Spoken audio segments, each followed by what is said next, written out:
حضرت سلمان رضی اللہ تعالیٰ عنہ ایک بڑے مشہور صحابی ہیں۔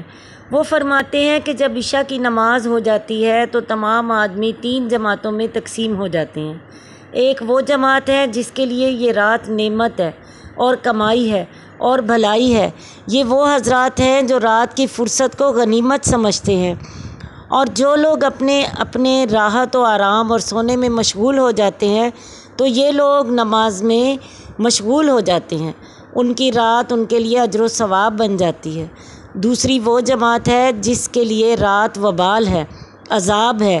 یہ وہ جماعت ہے جو رات کی تنہائی اور فرصت کو غنیمت سمجھتی ہے اور گناہوں میں مشغول ہو جاتی ہے۔ ان کی رات ان پر وبال بن جاتی ہے۔ تیسری وہ جماعت ہے جو عشاء کی نماز پڑھ کر سو جاتی ہے۔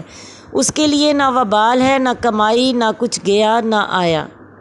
اللہ تعالیٰ سے دعا ہے کہ اللہ ہمیں اس جماعت میں شامل کرنا جس کے لیے رات نعمت ہے، کمائی ہے اور بھلائی ہے۔ آمین۔